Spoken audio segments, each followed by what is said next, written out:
Hello, नमस्कार दोस्तों। आपका स्वागत है आपके अपने YouTube channel CCI career maker में। और मैं प्रमोद चौहान। अब नेक्स्ट अपने जो लास्ट लेक्चर हमने फिजिक्स का कंप्लीट किया था, जो बेटा मैंने electric potential and capacitance class 12 chapter second start कर चुका हूं। उसमें एक वीडियो लेक्चर भी कंप्लीट कर दिया है। हम उससे फर्दर स्टडी आगे करेंगे, है ना बेटा। तो लास्ट टॉपिक से इसको कनेक्ट करते हुए कंटिन्यू हम आगे चलेंगे, तो सभी बच्चे ध्यान से सुनते रहें। तो देखिए बेटा कि लास्ट जो हमारा टॉपिक है relation between the electric potential and electric field, जो हमारा ये टॉपिक का मेन कंसेप्ट है, इसमें हमें करना क्या है कि हम यहाँ पे डिफरेंट चार्ज डिस्ट्रीब्यूशन या फिर पॉइंट चार्ज की वजह से इलेक्ट्रिक फील्ड कैलकुलेट करना, इलेक्ट्रिक पोटेंशियल कैलकुलेट करना चाहते हैं, है ना बेटा। तो उसके लिए फर्स्ट ऑफ ऑल हम जब रिलेशन देखते हैं तो रिलेशन आया था कि किसी भी पार्टिकल या डिस्ट्रीब्यूशन की वजह से इलेक्ट्रिक पोटेंशियल जब निकालते हैं तो that is expressed as minus infinite to small r integration with negative sign of electric field with respect to distance. ठीक है बेटा, ये हमारे पास में रिलेशन आया था last. That is the relation between the electric potential and electric field. यहाँ पे बेटा जो इलेक्ट्रिक फील्ड है ये वेक्टर क्वांटिटी है और जो इलेक्ट्रिक पोटेंशियल है ये स्केलर क्वांटिटी है। इसी एक्सप्रेशन को अपन ऐसे भी लिख रहे थे कि यहाँ पे dv equal to minus E dot D R. ठीक है बेटा, अब देखो इसे दूसरे रिप्रेजेंटेशन इस तरह से कर दे, दूसरे फॉर्म में माइनस डीवी अपॉन में डी आर। यहाँ पे जो आर है ये है function of X Y and Z. ये सारे के सारे बेटा एक कोऑर्डिनेटेड 2 डायमेंशनल या 3 डायमेंशनल ज्योमेट्री जो भी आपको क्वेश्चंस के अकॉर्डिंग गिवन होगी, ये यहाँ पे जो आर है ये एक्स वाई जेड का कोई भी एक फंक्शन हो सकता है, किसी भी फॉर्मेट में हो सकता है, जिसमें हो सकता है कि एक सिंगल कोऑर्डिनेट भी हो या फिर दोनों कोऑर्डिनेट हो एक्स वाई या फिर वाई जेड या फिर एक्स जेड या फिर 3 डायमेंशनल ज्योमेट्री सिस्टम में भी इसको एक्सप्रेस किया जा सकता है। तो इसके अकॉर्डिंग मैंने लास्ट लेक्चर में बताया था कि जब यदि मुझे यहाँ पे फंक्शन गिवन है और उसमें मुझे इलेक्ट्रिक फील्ड का कंपोनेंट निकालना है along X axis, electric field along X axis calculate करना है ना। तो इसके लिए आपको एक्स एक्सिस के कंपोनेंट कैलकुलेट करने के लिए given function of potential have to be differentiate with respect to X, है ना। जो फंक्शन जो गिवन होगा पोटेंशियल का उसे किसके रेस्पेक्ट में डिफरेंशिएशन करना है हमें, ये आर के प्लेस पे आपको सिर्फ एक्स रख देना है। सिमिलरली यदि कंपोनेंट चाहिए बेटा आपको along Y axis, along Y axis, उस कंडीशन में डिफरेंशिएशन ऑफ गिवन फंक्शन या differentiation of potential should have to be done with respect to Y coordinate. ठीक है बेटा, इसी तरह से यदि आपको तीसरा कंपोनेंट निकालना है along Z axis, along Z axis, तो उसके लिए E Z equal to minus DV upon में डी जेड। ये हमारे पास में तीनों कंपोनेंट मिल जाते हैं। तीनों कंपोनेंट आए E X, E Y and E Z. इससे अब आपको एक इलेक्ट्रिक फील्ड वेक्टर यदि रिप्रेजेंट करना है, इलेक्ट्रिक फील्ड वेक्टर, तो वो होगा बेटा E vector equal to E X I cap plus E Y J cap plus E Z K cap, है ना बेटा। और उसी के साथ साथ यदि आपको इसका मैग्नीट्यूड कैलकुलेट करना है तो अंडर रूट में E X square plus E Y square, जो वेक्टर एनालिसिस नॉर्मली होता है कि हम डिफरेंट जो जितने भी कोफिशिएंट दे रखे हैं आई कैप जे कैप और के कैप के, उनके कोफिशिएंट का स्क्वायर उनको ऐड करके अंडर रूट में अपन एक्सप्रेस कर देंगे। तो ये इसका इलेक्ट्रिक फील्ड का मैग्नीट्यूड है। अब यहाँ पे ध्यान देने वाली बात यह है कि जो हमारे पास टर्म है, देखो यहाँ पे जो आर फंक्शन है वो function of X Y Z का है, यानी कि इसमें आपको ध्यान रखना है कि ये फंक्शन एक्स वाई जेड के फॉर्मेट में गिवन हो सकता है, कोई भी कोऑर्डिनेट हो सकता है, इसमें जरूरी नहीं है कि तीनों के तीनों गिवन हो। लेकिन जब मैं इंडिविजुअली किसी एक कंपोनेंट या एक्सिस के अलोंग इसके फैक्टर को कैलकुलेट कर रहा हूं, इसका कंपोनेंट डिटरमाइन कर रहे हैं हम, तो इसमें हमें सिंगल वेरिएबल के अलोंग डिफरेंशिएशन करना है, जैसे यहाँ पे एक्स के अलोंग हो रहा है।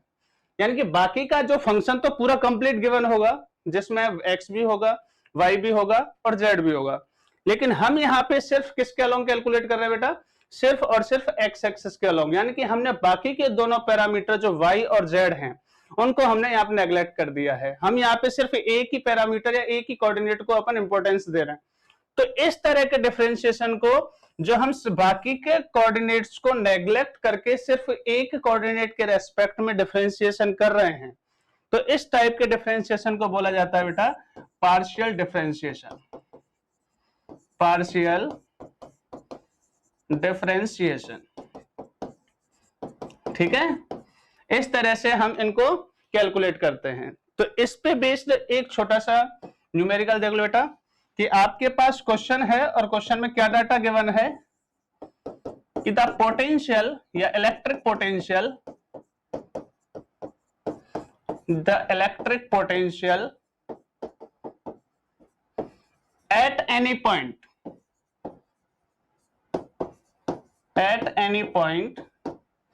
is given as, ये फंक्शन है बेटा पोटेंशियल का कि X square plus 2xy plus Y square plus Z square, ये फंक्शन है ना, जो मैंने आर्बिट्ररी कोई भी एक फंक्शन अपनी तरफ से यहाँ पे कंसीडर किया है। तो हमें कैलकुलेट करना है यहाँ पे, calculate electric field, calculate electric field intensity, electric field intensity eight point 1,1,1। ये हमारे पास डाटा है। एक क्वेश्चन है जो बोर्ड के साथ साथ कंपटीशन के पॉइंट ऑफ व्यू से भी इंपॉर्टेंट होते हैं। यहाँ पे एक सिंपल सा फंक्शन लिया है जो आपके बोर्ड लेवल पे किसी ना किसी बुक में इस तरह के फंक्शंस दिख जाएंगे। और उसको सॉल्व कैसे करना है, हमें कैलकुलेट करना है कि electric field at any point, जो पॉइंट गिवन है बेटा आपको 1,1,1, इस पे इलेक्ट्रिक फील्ड इंटेंसिटी कैलकुलेट करनी है, उसका मैग्नीट्यूड डिटरमाइन करना है। तो उसे कैलकुलेट करने के लिए हम सिंपल अपना जो लास्ट आर्टिकल में कंसेप्ट डिस्कस किया है उस पे जाते हैं। तो देखिए इसका सॉल्यूशन करते हैं कि फर्स्ट ऑफ ऑल जब हमें इलेक्ट्रिक फील्ड देखना है यहाँ पे, तो ये जो पोटेंशियल है, potential is the function of X and Y and Z also, इन तीनों का फंक्शन है। तो हमें जब इसका इलेक्ट्रिक फील्ड निकालना है तो तीनों वेरिएबल इसमें इंक्लूड हो रहे हैं, तो इंडिविजुअली हमें हर एक्सिस के अलोंग इसका इलेक्ट्रिक फील्ड कंपोनेंट कैलकुलेट करना है। तो सबसे पहले एक्स एक्सिस के अलोंग कैलकुलेट कर लेते हैं। तो अलोंग एक्स एक्सिस जो डाटा आपको बताया था बेटा, E X partial differentiation of potential with respect to X, ठीक है। अब जो आपके पास फंक्शन गिवन है आप उसको फंक्शन को यहाँ पे पुट कर दीजिए, तो माइनस डी अपॉन में डी एक्स, और ये जो फंक्शन है बेटा X square plus Y square, sorry 2xy plus Y square और प्लस जेड स्क्वायर, इसका डिफरेंशिएशन करेंगे बेटा तो ओनली x के रेस्पेक्ट में करना है। जब x के रेस्पेक्ट में करेंगे तो y और z जो दोनों पैरामीटर हैं वो उनको हम कांस्टेंट कंसीडर करेंगे, और जैसा कि हम जानते हैं कि कांस्टेंट का डिफरेंशिएशन 0 होता है। तो फंक्शन क्या बचेगा आपके पास, माइनस 2x, एक्स स्क्वायर का 2x x के रेस्पेक्ट में, यहाँ पे x करेंगे तो 1 और बाकी 2y कांस्टेंट, और ये दोनों वेरिएबल हम कांस्टेंट लेके चल रहे हैं तो ये बन जाएगा आपके पास 0, तो 2x प्लस 2y आ जाएगा। लेकिन आपको इलेक्ट्रिक फील्ड ये जो मिला है एक्स एक्सिस के अलोंग है ये, अब आपको इसे कैलकुलेट करना है एट पॉइंट 1,1,1 इस पे, क्योंकि पॉइंट हमारे पास डिफाइन है कि हमें इस पॉइंट पे कैलकुलेट करना है। तो 1,1 एक्स वाई जेड तीनों के कोऑर्डिनेट जो आपके पास मिल रहे हैं उसमें आपको ये कोऑर्डिनेट के डाटा पुट कर देना है। तो ये आ जाएगा बेटा आपके पास 2 into 1 प्लस 2 into 1 यानी कि माइनस का 4 यूनिट। एक्स एक्सिस के अलोंग जो आपको पहला डाटा मिला है वो माइनस का 4 यूनिट मिला है ना। इसी तरह से सिमिलरली हम आगे की कैलकुलेशन करेंगे, आगे कैलकुलेशन करते हैं बेटा, और वो होगा आपके पास में वाई एक्सिस का कंपोनेंट, वाई एक्सिस। तो अलोंग अब मैं सीधा इसको कैलकुलेट कर लूंगा, Y axis E Y equal to minus DV upon में डी वाई। इस फंक्शन का y के रेस्पेक्ट में डिफरेंशिएशन करेंगे तो पहले x का 0, y के रेस्पेक्ट में ये 2x हो जाएगा, y का 1 और y स्क्वायर का बेटा 2y। सेम डाटा पुट करेंगे ई वाई एट पॉइंट 1,1,1, तो इससे भी आपको माइनस का 4 यूनिट ही डाटा मिल रहा है। ये y कंपोनेंट भी आपको माइनस का 4 यूनिट ही आ रहा है। सिमिलरली अब कंपोनेंट हमें निकालना है अलोंग z एक्सिस, ठीक है बेटा। तो नेक्स्ट है अलोंग z एक्सिस, तो Ez इक्वल टू माइनस का dv अपॉन में dz। तो इसका अपन फंक्शन सॉल्व करते, देखो फंक्शन है हमारे पास में ये रहा X square plus 2xy plus Y square plus Z square. ये डाटा हम यहाँ पे पुट करते हैं, माइनस का d अपॉन में dz, dz X square plus 2xy plus Y square plus Z square, ठीक है बेटा। अब इसको यहाँ पे सॉल्व करें तो ये इक्वल टू आ जाएगा Ez equal to only minus का 2z क्योंकि हम यहाँ पे z के रेस्पेक्ट में सॉल्व कर रहे हैं, तो बाकी जो पैरामीटर हैं x और y हम उनको कांस्टेंट कंसीडर करते हुए चलेंगे। तो z के रेस्पेक्ट में सॉल्व किया हमने। अब इसमें यदि कोऑर्डिनेट की वैल्यू पुट कर देते हैं 1,1,1 तो आपको सिर्फ माइनस का 2 यूनिट ही मिलेगा, ठीक है। ये इलेक्ट्रिक फील्ड की वैल्यू हमने हर एक्सिस और हर कंपोनेंट के अलोंग सॉल्व कर ली है। अब हमें क्या करना है कि मैग्नीट्यूड, पहले इसका वेक्टर फॉर्म कर लेते हैं, फिर उसके बाद में इलेक्ट्रिक फील्ड का मैग्नीट्यूड निकालना है। तो वेक्टर फॉर्म करते हैं। नाउ इलेक्ट्रिक फील्ड वेक्टर, जैसा कि हम जानते हैं कि Ex i cap plus Ey j cap और सिमिलरली बेटा Ez k कैप, ठीक है। सारी वैल्यू पुट करो। Ex आया था माइनस का 4, सिमिलरली Ey भी माइनस का 4 j कैप और ये आया है माइनस का 2 k कैप। इससे आपको जब मैग्नीट्यूड निकालना है तो मैग्नीट्यूड निकालने के लिए ई वेक्टर का मैग्नीट्यूड वेक्टर एनालिसिस अप्लाई कर देते हैं। -4 का होल स्क्वायर -4 का होल स्क्वायर प्लस -2 स्क्वायर, ये आ जाएगा बेटा 16 प्लस 4 यानी कि 36, यानी 6 न्यूटन पर कूलम आपको इलेक्ट्रिक फील्ड इंटेंसिटी मिल जाएगी, है ना। तो ये हमारे पास कैलकुलेशन है जिसमें हमें ये देखना है कि इलेक्ट्रिक फील्ड इंटेंसिटी कैलकुलेट करने के लिए आपको, लेकिन किस फॉर्मेट में, जब आपको जो फंक्शन है वो पोटेंशियल का दे रखा है in the term of X Y and Z coordinate, तब अपन को ये इलेक्ट्रिक फील्ड इंटेंसिटी कैलकुलेट करने का एक सिंपल सा प्रोसेस है। इस पे आपको फोकस करना है। इसके बाद हम जब नेक्स्ट आगे चलते हैं तो आगे अपन इसमें इलेक्ट्रिक पोटेंशियल, जो हमारा मेन इस चैप्टर का कंसेप्ट है, इलेक्ट्रिक पोटेंशियल हमें निकालना है। तो हम स्टार्टिंग करते हैं कि electric potential due to a point charge कैसे कैलकुलेट करेंगे, या फिर किसी भी पॉइंट पे electric field electric potential calculate करना है तो उसका सिंपल सा हमने जो एक्सप्रेशन निकाला है उस एक्सप्रेशन से हम इनको कैसे सॉल्व करेंगे, है ना। तो एक एग्जांपल लेके चलता हूं। यहाँ पे देखो कंसेप्ट है आपके पास में कि इलेक्ट्रिक पोटेंशियल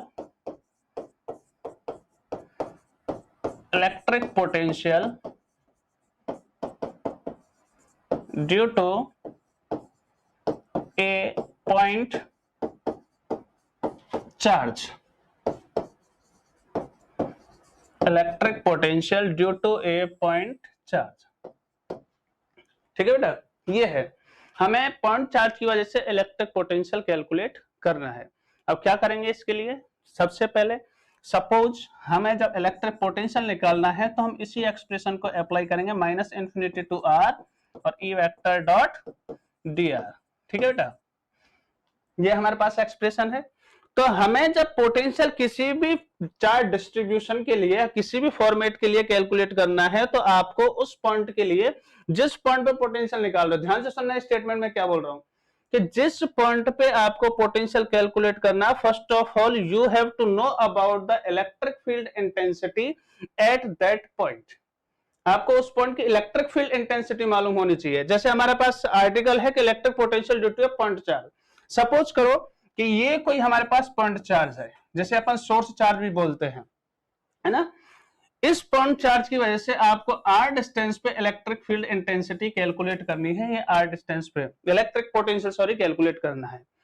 तो इस पॉइंट पे इलेक्ट्रिक पोटेंशियल निकालने के लिए इस पॉइंट पे आपको फर्स्ट ऑफ ऑल यहाँ पे इलेक्ट्रिक फील्ड इंटेंसिटी मालूम होनी चाहिए according to requirement of that expression, है ना। तो इलेक्ट्रिक फील्ड इंटेंसिटी हम लास्ट वीडियो लेक्चर्स में काफी अच्छी तरह से डिस्कस कर चुके हैं। Different types of charge distribution हम इलेक्ट्रिक फील्ड इंटेंसिटी कैलकुलेट कर चुके हैं।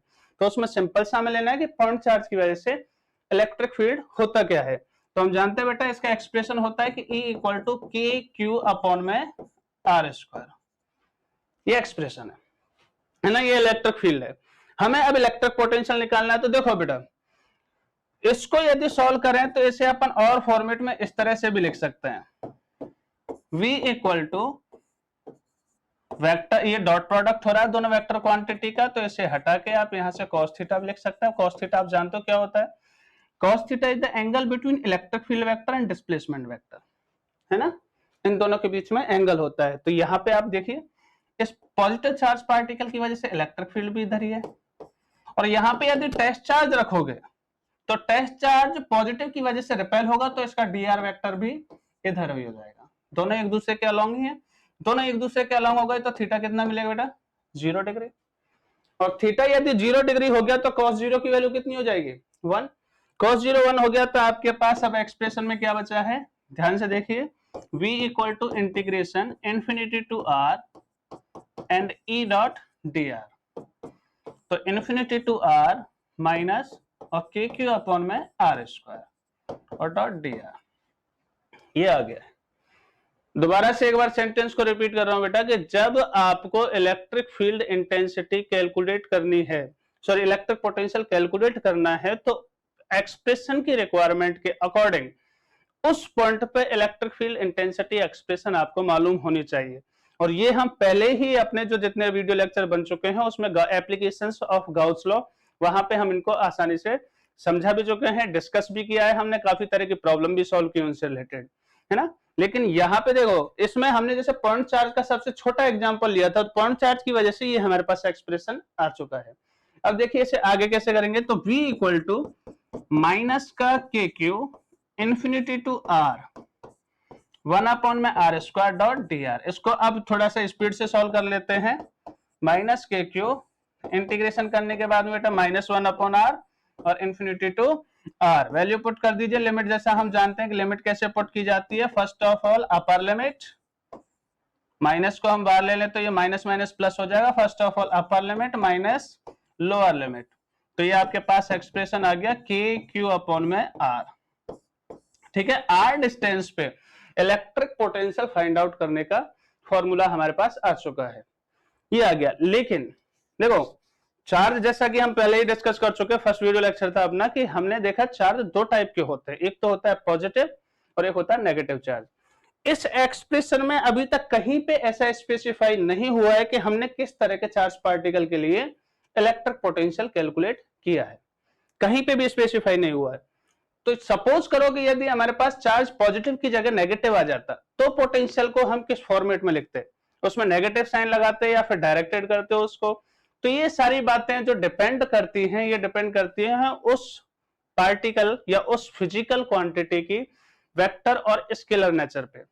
ये यहाँ पे हम जो पोटेंशियल डिस्कस कर रहे हैं ये एक स्केलर क्वांटिटी है, और हम जानते हैं कि स्केलर क्वांटिटी को जब भी हम कहीं पे ऑपरेशन करते हैं, उन पर मैथमेटिकल ऑपरेशन किया जाता है, एडिशन सब्ट्रैक्शन या मल्टीप्लिकेशन, तो नॉर्मली वो एल्जेब्रिक होता है, जैसा कि हम अर्थमेटिक या एल्जेब्रा में पढ़ते हैं।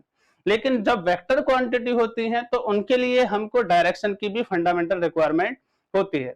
तो ये हमारे पास अभी डायरेक्शन वाला केस होगा नहीं, क्योंकि इलेक्ट्रिक पोटेंशियल स्केलर क्वांटिटी है, तो हम सिर्फ उनकी डायरेक्शन यहाँ पे नहीं लेंगे, सिर्फ उसके मैग्नीट्यूड के बेसिस पे ही बाकी की सारी कैलकुलेशन करेंगे। तो अब देखो सब ये तो है जब आपके पास चार्ज पार्टिकल पॉजिटिव होता है, इसमें लिख रहा हूं व्हेन Q पॉजिटिव है, या जब आपके पास में Q नेगेटिव हो जाए तो आपको पोटेंशियल माइनस का के क्यू अपॉन में आर लिखना है, ठीक है बेटा। ये बहुत ही इंपॉर्टेंट टर्म है, इनको समझें कि जब आपके पास चार्ज पार्टिकल की नेचर दे रखी है कि किस तरह का चार्ज पार्टिकल है, तो आप उसके अकॉर्डिंग ही उसमें मैग्नीट्यूड को विद साइन पुट करेंगे। चार्ज का जो भी मैग्नीट्यूड होगा उसकी वैल्यू आपको विद साइन पुट करनी है, या पॉजिटिव हो तो पॉजिटिव रखिए, और यदि नेगेटिव है चार्ज पार्टिकल तो आप नेगेटिव रखिए। इसके अकॉर्डिंग हम इनको सॉल्व करेंगे। अब उसके बाद कि सपोज करो हमारे पास system of charge particle given है, ये तो चलो सिंपल हमारे पास एक सिंगल चार्ज था, प्लस का भी हो सकता है माइनस का भी हो सकता है, उसके अकॉर्डिंग हमने यहाँ पे इनको पोटेंशियल कैलकुलेट करने का एक्सप्रेशन डिराइव किया। लेकिन सपोज हमारे पास में बहुत सारे चार्ज पार्टिकल किसी सिस्टम में रखे हुए हैं और हमें किसी पर्टिकुलर पॉइंट पे उन सभी चार्ज पार्टिकल की वजह से नेट पोटेंशियल कैलकुलेट करना है, टोटल पोटेंशियल कैलकुलेट करना है। तो उसके लिए किस तरह से अपन सॉल्व करेंगे, किस तरह का फॉर्मूला अप्लाई करेंगे, क्या कंसेप्ट होगा, तो उसको डिस्कस करते हैं। तो नेक्स्ट हेडिंग है बेटा अपनी कि electric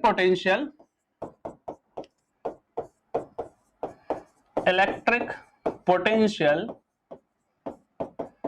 due to system of charge, electric potential due to system of charge. ठीक है बेटा, जब हमारे पास में किसी सिस्टम में बहुत सारे चार्ज पार्टिकल हों तो उनकी वजह से इलेक्ट्रिक पोटेंशियल आपको कैलकुलेट करना है। अब जैसा कि अभी अभी हमने लास्ट पॉइंट में डिस्कस किया है कि इलेक्ट्रिक पोटेंशियल जो होता है वो बेटा एक स्केलर क्वांटिटी है, और वो यदि स्केलर क्वांटिटी है तो हमें उनका सम निकालने के लिए किसी भी तरह की डायरेक्शन को रिप्रेजेंट नहीं करना है, ये मस्ट कंडीशन है। स्केलर क्वांटिटी की डायरेक्शन नहीं होती है तो आप उसकी डायरेक्शन को रिप्रेजेंट ना करें। ऐसा नहीं है कि जैसे अपन इलेक्ट्रिक फील्ड में लिखते हैं कि प्लस क्यू चार्ज पार्टिकल की वजह से direction of the electric field is radially outward and due to the negative charge particle the direction of electric field is radially inward. इस तरह से हम वहां पे जो स्पेसिफाई करते हैं सेंटेंस और डायग्राम में, यहाँ पे आपको पोटेंशियल में इस तरह का कोई केस नहीं लेना है। Electric potential is a scalar quantity, bar bar sentence को रिपीट कर रहा हूं बेटा, और उसमें क्वेश्चन सॉल्व करते टाइम फिगर बनाते वक्त आप उसमें किसी भी तरह की डायरेक्शन को रिप्रेजेंट नहीं करेंगे। अब जैसे सिस्टम मैंने यहाँ पे कंसीडर किया, तो सिस्टम में सपोज करो कि आपके पास बहुत सारे चार्ज पार्टिकल है। सपोज करो पहला चार्ज पार्टिकल है ये प्लस का Q1, दूसरा चार्ज पार्टिकल यहाँ रख दिया माइनस का Q2, तीसरा चार्ज पार्टिकल ये है ये प्लस का Q3 एंड सो ऑन, ये लास्ट चार्ज पार्टिकल है Qn। बहुत सारे हैं इसी तरह से Q1 Q2 Q3 Qn, इस तरह बहुत सारे चार्ज पार्टिकल है, और हमें किसी पर्टिकुलर पॉइंट P पे टोटल इलेक्ट्रिक पोटेंशियल कैलकुलेट करना है ना।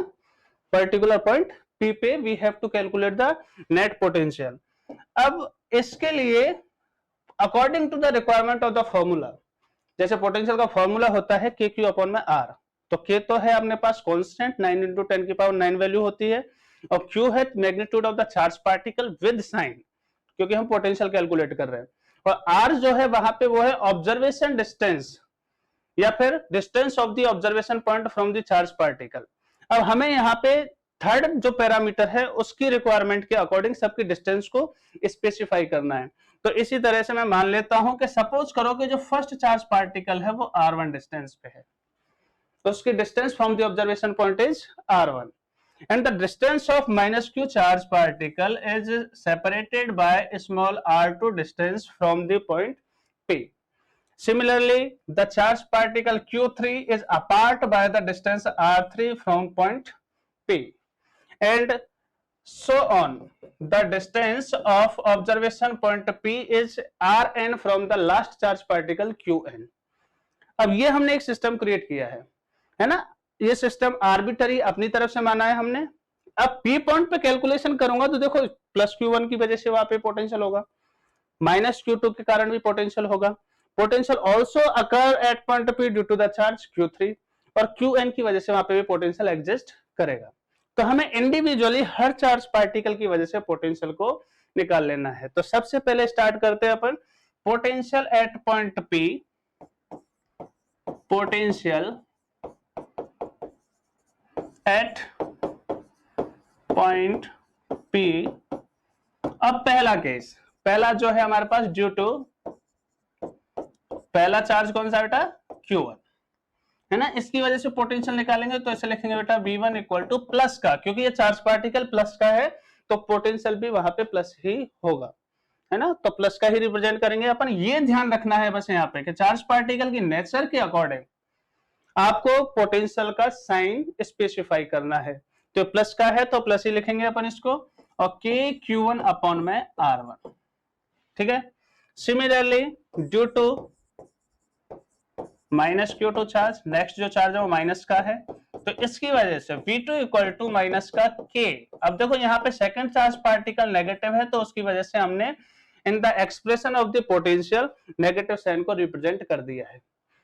अब यही बात इसमें बस समझने की थी कि जब पोटेंशियल निकालोगे सिस्टम ऑफ चार्ज की वजह से, तो प्लस चार्ज की वजह से पॉजिटिव पोटेंशियल और माइनस चार्ज की वजह से नेगेटिव पोटेंशियल, बाकी सब कुछ उसी तरह से चलता रहेगा। तो अब हम जैसे निकाले तो Q3 की वजह से ड्यू टू ये पॉजिटिव है, तो सिंस पोटेंशियल आपको पॉजिटिव ही मिलेगा Q3 अपॉन में R3। और ऐसे ही यदि ये nवे चार्ज पार्टिकल की वजह से निकल है, nवा charge particle due to Qn, तो उसकी वजह से Vn इक्वल टू प्लस का, क्योंकि उसका कोई साइन स्पेसिफाई नहीं है, तो प्लस का Qn अपॉन में Rn। नाउ हमें नेट पोटेंशियल कैलकुलेट करना है, net potential at point P। अब हमारे पास नेक्स्ट ये है कि हमें P पॉइंट पे टोटल पोटेंशियल कैलकुलेट करना है। टोटल पोटेंशियल निकालने के लिए अब क्या करेंगे, कंसेप्ट में ध्यान से देखिए बेटा कि पोटेंशियल एक स्केलर क्वांटिटी है, जो मैं कई बार इसको सेंटेंस को रिपीट कर चुका हूं। स्केलर क्वांटिटी है तो हमें किसी भी तरह के डायरेक्शन उसके एंगल पे ध्यान नहीं देना है। और देखो आप डायग्राम में भी चेक कर सकते हो कि मैंने जब इसमें पोटेंशियल जब कहीं पे रिप्रेजेंट कर रहा हूं तो मैंने कोई भी डायरेक्शन या एरो सिंबल नहीं बनाया कि प्लस क्यू की वजह से आउटवर्ड या इनवर्ड, हमें ऐसा कोई भी रिप्रेजेंट नहीं करना है। यदि आप ऐसा करते हैं तो आप इस चीज को यहां पे रिप्रेजेंट कर रहे हैं कि पोटेंशियल एक वेक्टर क्वांटिटी है, जो कि नहीं होता है। तो बार बार इस सेंटेंस को रिपीट करें कि फिगर बनाते टाइम या क्वेश्चन में जो डाटा गिवन है उसके अकॉर्डिंग डायग्राम रिप्रेजेंट करते वक्त भी आपको ये सेंटेंस अपने माइंड में सेट करना है कि आप किसी भी तरह का कोई डायरेक्शन शो ना करें in case of potential. Electric field यदि आपको कैलकुलेट करना है तो आपको वहां पे मस्ट रिक्वायरमेंट यही होगी कि आप पहले डायरेक्शन को शो करें, जिसके बेसिस पे ही आपको मालूम चलेगा कि आपको उसका सम करेंगे तो एंगल क्या कंसीडर करना है, क्या लेट करना है ना बेटा। तो ये अब पोटेंशियल है तो हमें इस तरह से कोई रिक्वायरमेंट नहीं है। तो अब देखो नेट पोटेंशियल कैलकुलेट करना है, तो V net equal to V1 plus V2 plus V3 and so on, जितने भी चार्ज पार्टिकल हैं। तो Vn इक्वल टू, जैसे पहला आया बेटा प्लस का, तो प्लस का KQ1 अपॉन में R1।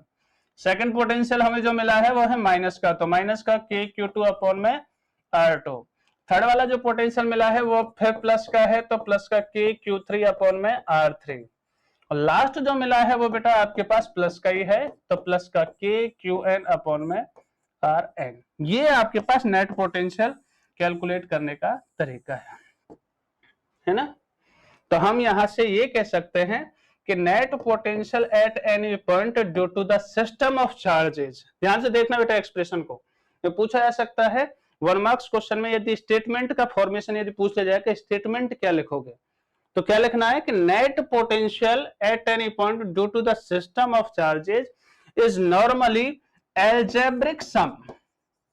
स्केलर क्वांटिटी में हम कौन सा करते हैं, algebraic sum, is normally algebraic sum of all potential due to individual charges, है ना। दोबारा से सेंटेंस को एक बार रिपीट कर रहा हूं कि net potential at any point due to the system of charges can be expressed as equal to algebraic sum of all potential due to individually charges. Individual charge की वजह से सारे पोटेंशियल का एल्जेब्रिक सम। बस ये sentence आपको अच्छी तरह से यहाँ पे याद रखना है ना। ये पोटेंशियल हो गया due to the system of charges. अब इसके बेसिस पे जैसे अपन को एक न्यूमेरिकल कंसीडर करते हैं, है ना। न्यूमेरिकल है अपने पास, मैं लिखता हूं यहाँ पे छोटा, 2 चार्ज पार्टिकल या 2 charges plus 2 microcoulomb and 1 microcoulomb are placed in 2D 2-dimensional geometry। उसमें रख रहा हूं मैं चार्ज पार्टिकल को एट कोऑर्डिनेट्स, पहला कोऑर्डिनेट है बेटा 0,4 और दूसरा कोऑर्डिनेट है and 4,0 respectively,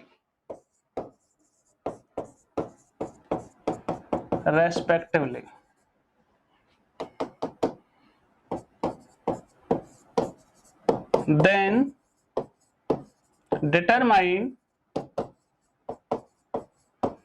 net potential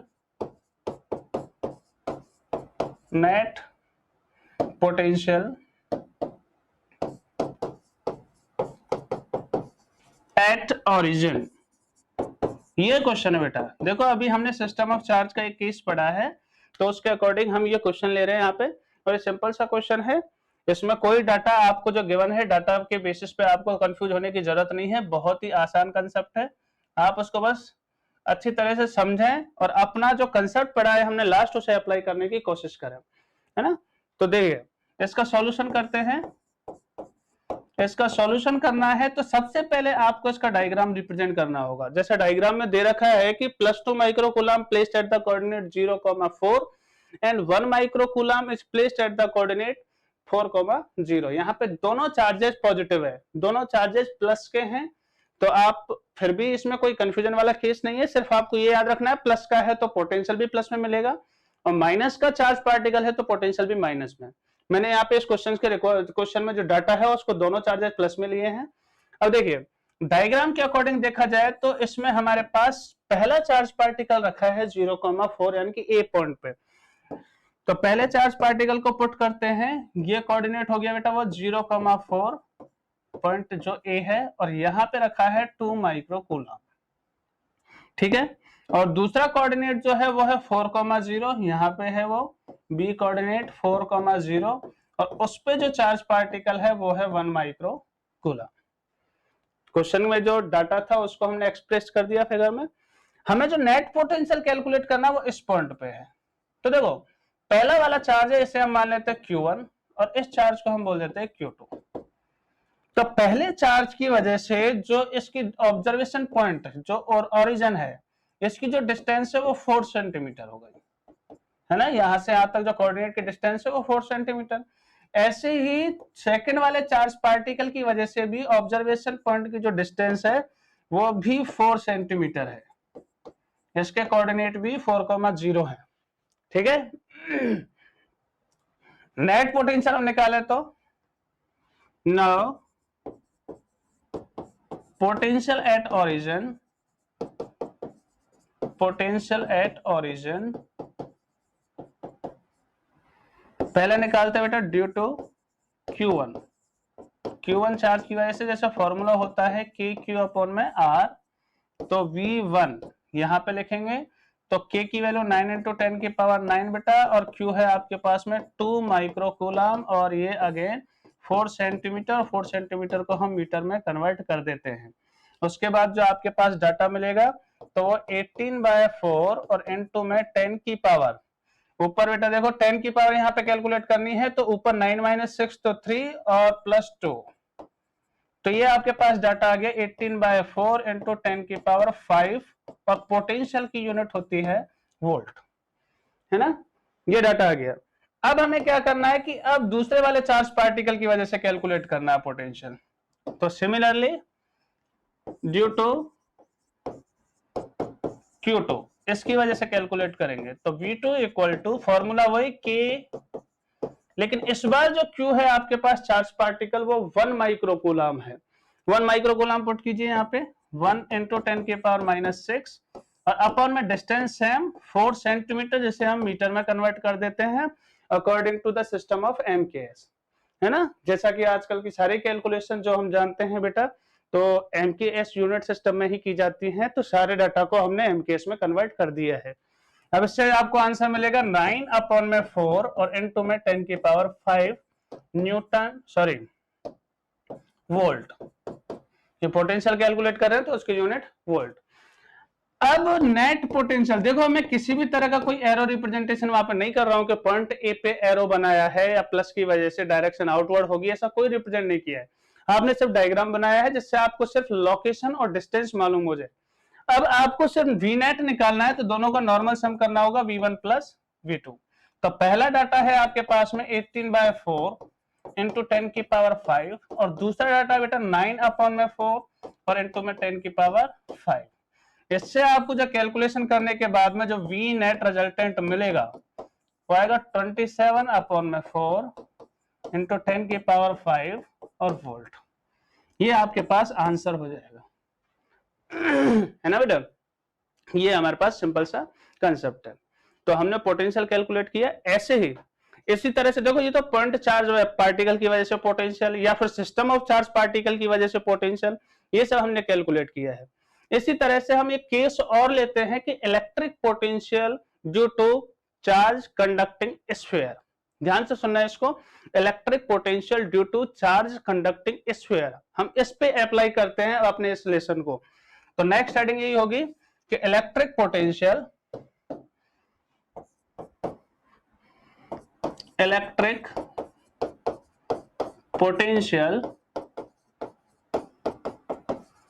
due to charged conducting sphere.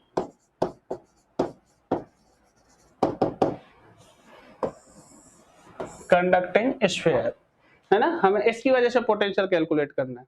तब देखो क्या करेंगे, जैसा कि इसमें सेंटेंस में लिखा हुआ है बेटा कि जब हम कोई भी एक कंडक्टिंग स्फीयर लेते हैं तो कंडक्टिंग स्फीयर की वजह से जो पोटेंशियल कैलकुलेट करना है हमें, तो पहले तो कंडक्टिंग स्फीयर की प्रॉपर्टी जानते हैं।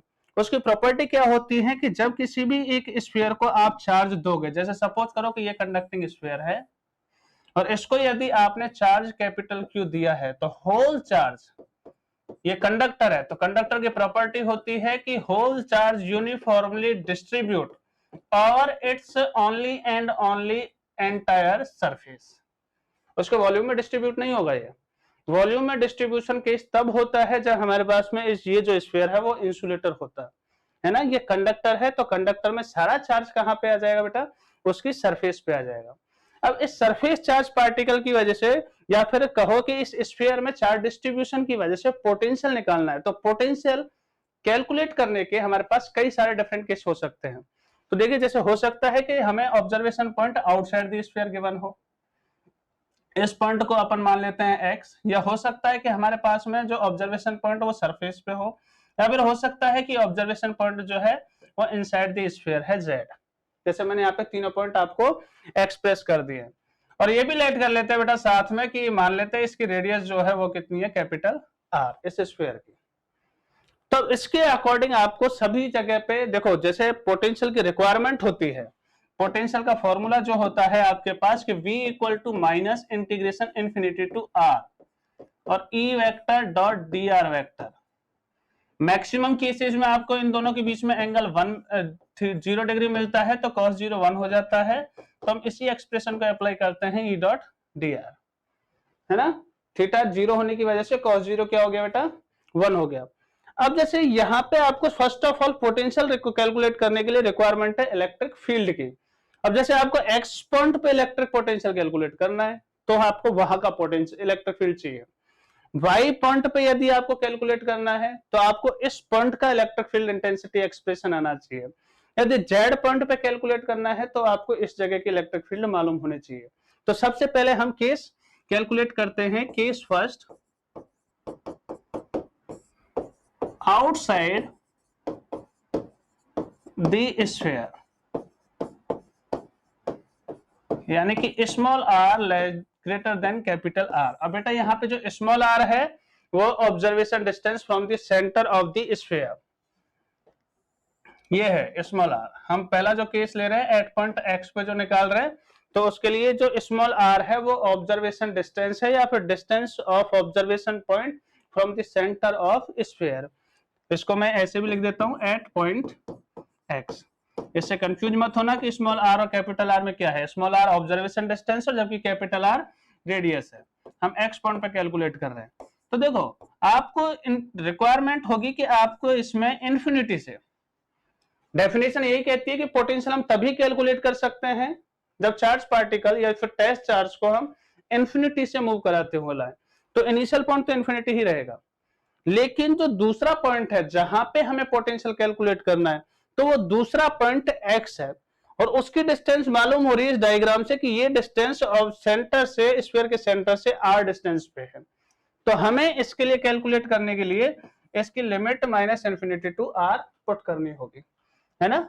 इलेक्ट्रिक फील्ड डॉट dr, और हमें पता है कि जब आउटसाइड निकाल रहा हूं E आउट, तो इलेक्ट्रिक फील्ड जो होगा वो E आउट का ही इस्तेमाल करना है आउटसाइड द स्फीयर। तो माइनस, जैसा कि एक्सप्रेशन हम जानते हैं होता है KQ अपॉन में r² डॉट dr।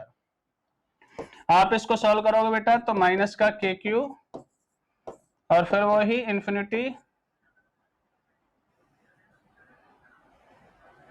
इंफिनिटी से r तक, और ये हो जाएगा 1 अपॉन में r² डॉट dr। इसे सॉल्व करने के बाद आपके पास आउटसाइड द इलेक्ट्रिक फील्ड मिलेगा प्लस का KQ अपॉन में r, जो हम एक last article electric potential due two point charge उसमें इस कैलकुलेशन को कर चुके हैं।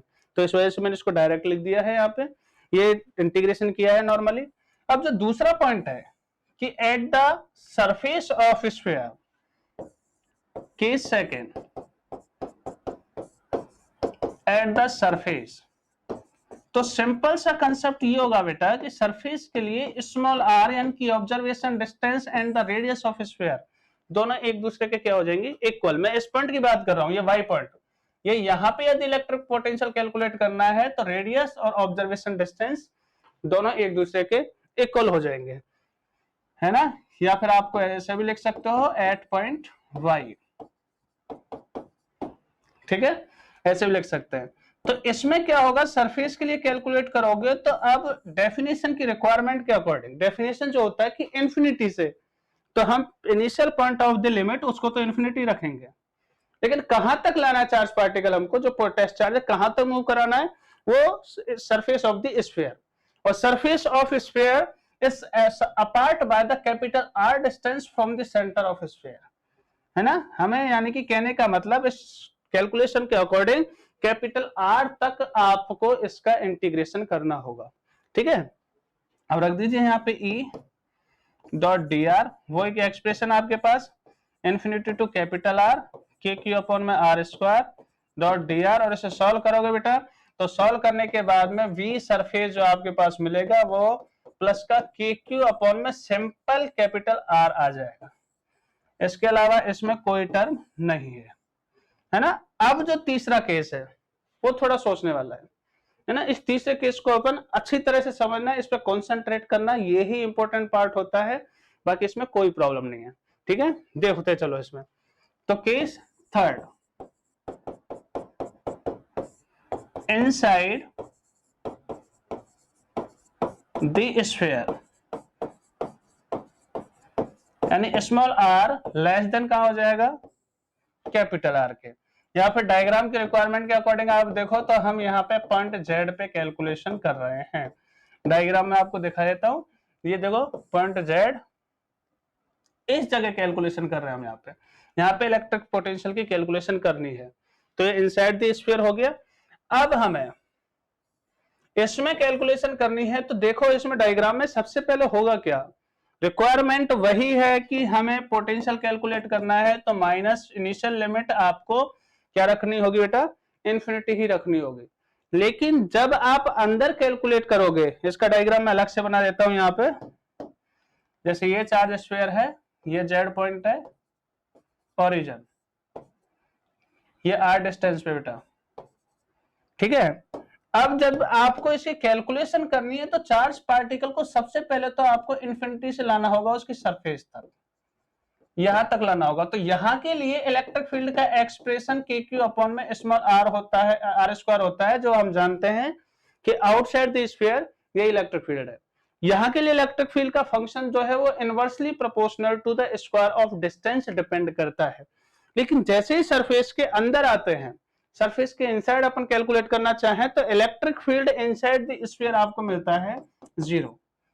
एंड कहने का मतलब कि यदि मुझे इंफिनिटी से और इस Z पॉइंट तक मूव करना है तो in this path electric field intensity function change at the surface of sphere, है ना। इलेक्ट्रिक फील्ड का फंक्शन स्फीयर पे के सरफेस पे चेंज हो जाता है। इस पॉइंट को, जो मैंने सेंटेंस बोला है कि इलेक्ट्रिक फील्ड का फंक्शन सरफेस पे चेंज हो रहा है, तो इस पॉइंट को हमें इस एक्सप्रेशन में शो करना पड़ेगा, क्योंकि जहां तक फंक्शन कंटिन्यूअस है उसी को अपन वहीं तक की लिमिट को अप्लाई करके सॉल्व कर सकते हैं। यानी कि ऑल ओवर कंक्लूजन ये आया है हमें कि इसकी लिमिट को ब्रेक करना होगा क्योंकि फंक्शन चेंज हो रहा है। तो कहां तक है देखो कि जैसे मैं इन्फिनिटी से और सरफेस तक आता हूं तब फंक्शन सेम रहेगा क्योंकि अपॉन में आर स्क्वायर। तो सबसे पहले आप इसको इस तरह से ब्रैकेट में लिख दीजिए, पहले इन्फिनिटी टू कैपिटल आर आना होगा जिसमें आप इलेक्ट्रिक फील्ड ई आउट का इस्तेमाल करोगे, ई आउट डॉट डी आर। लेकिन हमें इलेक्ट्रिक फील्ड यहां पे कैलकुलेट नहीं करना, हमें अंदर आना है, यानी कि जेड पॉइंट पे इनसाइड द स्फीयर कैलकुलेट करना है। तो अब हमें जेड से और अंदर जाना है, यानी कि अब हमें मूवमेंट करनी होगी कैपिटल आर से, यानी कि सरफेस ऑफ स्फीयर से अंदर स्मॉल आर डिस्टेंस तक, जो कि डायग्राम में गिवन है। अब यहाँ पे जो इलेक्ट्रिक फील्ड ये अंदर मूवमेंट हो रहा है, तो इस जगह इलेक्ट्रिक फील्ड आप अंदर का इस्तेमाल करोगे और फिर डॉट डी आर। क्या ये लाइन समझ में आई? एक बार दोबारा से इस चीज को समझाता हूं बेटा कि जब हम inside the sphere potential calculate करेंगे तो इन्फिनिटी से और अंदर सरफेस तक आते वक्त इलेक्ट्रिक फील्ड का फंक्शन सरफेस पे चेंज हो जाता है, यानी कि हमें दो फंक्शन मिलते हैं। तो उसी के अकॉर्डिंग हम यहाँ पे इसकी लिमिट जो infinite to direct cap small R होती थी उसको हमें दो पार्ट में ब्रेक करना होगा। सबसे पहले इनफाइनाइट टू कैपिटल आर जहां पे आउटसाइड इलेक्ट्रिक फील्ड का फंक्शन लिखना है, लेकिन जैसे ही कैपिटल आर से स्मॉल आर यानी कि अंदर मूवमेंट करेंगे तब उस कंडीशन में इलेक्ट्रिक फील्ड इनसाइड का यूज करना है। और हम जानते हैं बेटा कि ई आउट का जो फंक्शन होता है वो होता है के क्यू अपॉन में स्मॉल आर स्क्वायर, जबकि E inside the sphere due to the conducting sphere वो होता है 0। अब ये डाटा पुट कर देते हैं हम, डाटा पुट करने के बाद में सिंपल इसकी कैलकुलेशन, तो minus infinity to R K Q upon में R square dot D R plus capital R से small R 0 dot D R. ठीक है, ये 0 है तो ये वाली टर्म तो कैंसिल आउट हो जाएगी, आपके पास minus infinity to capital R और के क्यू अपॉन में आर स्क्वायर। ये हम ऐसा ही एज इट इज एक्सप्रेशन हम केस सेकंड में स्टडी कर चुके हैं, तो इसको मैं डायरेक्ट सॉल्व करके लिख देता हूं, यह जाएगा के क्यू अपॉन में कैपिटल आर। ठीक है बेटा, ये हमने तीनों केस ले लिए। तो यानी कि कहने का मतलब आपको कंक्लूजन ये पता चला है यहां से हैंस कि जब वी एन निकाला तो वो आया के क्यू अपॉन में आर। अभी जो लास्ट थर्ड केस पढ़ा हमने, वी इन का मतलब स्मॉल आर इनसाइड के केस में थे हम, जब small R less than capital R हो। सरफेस पे निकाला हमने बेटा, तो सरफेस पे कैपिटल आर और स्मॉल आर दोनों एक दूसरे के इक्वल में है। उसकी एक्सप्रेशन भी सरफेस पे भी आपको ये मिल रही थी के क्यू अपॉन में कैपिटल आर। ठीक है, ध्यान से सुनते जाना। और जब हम आउटसाइड कैलकुलेट कर रहे थे, outside small R greater than capital R, तो आउटसाइड आपको इलेक्ट्रिक फील्ड मिला बेटा के क्यू अपॉन में स्मॉल आर। तो इसके अकॉर्डिंग जब ग्राफ बनाया जाए, graphical representation of electric potential and distance, इनके बीच में ग्राफ शो करना हो, तो आपको पता लग रहा है कि ये जो फंक्शन है आपके पास यहां तक आपको डाटा ये सेम मिल रहा है, कहां तक? सरफेस तक। अंदर से सेंटर से सरफेस तक इलेक्ट्रिक पोटेंशियल कांस्टेंट होता है ना, सेम रहता है। ये पूछा भी जाता है आपसे कभी कभार कि if the electric potential at the surface of conducting sphere is 10 volt, कोई भी डाटा दे सकता है, मैं यहाँ पे 10 वोल्ट दे रहा हूँ, और फिर पूछा जाएगा what will be the magnitude of potential inside the sphere, अंदर कितना होगा? तो हमें अंदर वही मिलेगा जो पोटेंशियल सरफेस पे होता है ना। तो अब इसका देखो दोनों सेम फंक्शन है, सरफेस तक इलेक्ट्रिक पोटेंशियल सेम आएगा, तो सबसे पहले आपको ये वाला पॉइंट रिप्रेजेंट करना है कि small R equal to capital R तक इलेक्ट्रिक पोटेंशियल की जो वैल्यू है V equal to k Q upon में आर मिलती है ना। तो यहां तक आपको पोटेंशियल की वैल्यू सेम मिलेगी, ये पोटेंशियल सेम। ठीक है बेटा, लेकिन आउटसाइड द स्फीयर जब हम यहाँ पे देख रहे हैं तो V इनवर्सली प्रोपोर्शनल टू किसके? डिस्टेंस के। और ये वाला जो पोर्शन है, जब ये यहाँ से portion small R less than है, ये इनसाइड का है, लेकिन इससे ज्यादा ये आउटसाइड का हो जाएगा, और आउटसाइड में इनवर्सली प्रोपोर्शनल है, तो जिसका फंक्शन इस तरह से अपन बना देंगे, ये V inversely proportional to R। और ये जो हमें मिला है बेटा, ये मैक्सिमम पोटेंशियल होता है किसी भी स्फीयर की वजह से। ठीक है, इस तरह के बहुत सारे एप्लीकेशन हम इलेक्ट्रिक फील्ड इंटेंसिटी और पोटेंशियल के बीच में ड्राइव कर सकते हैं, और बहुत सारे एप्लीकेशन हम इनमें सिलेबस के अकॉर्डिंग पढ़ेंगे भी। तो अभी तक आज के इस लेक्चर के लिए इतना ही काफी है, उससे आगे हम नेक्स्ट लेक्चर में स्टार्ट करेंगे। तो सभी बच्चों से यही अनुरोध है कि बेटा यदि किसी भी तरह की आपको समझने में कोई प्रॉब्लम होती है तो आप हमारे साथ अपने डाउट्स को या किसी भी तरह के कंसेप्ट को कमेंट बॉक्स में शेयर कर सकते हैं, उनका डिस्कशन, उनका सॉल्यूशन ले सकते हैं।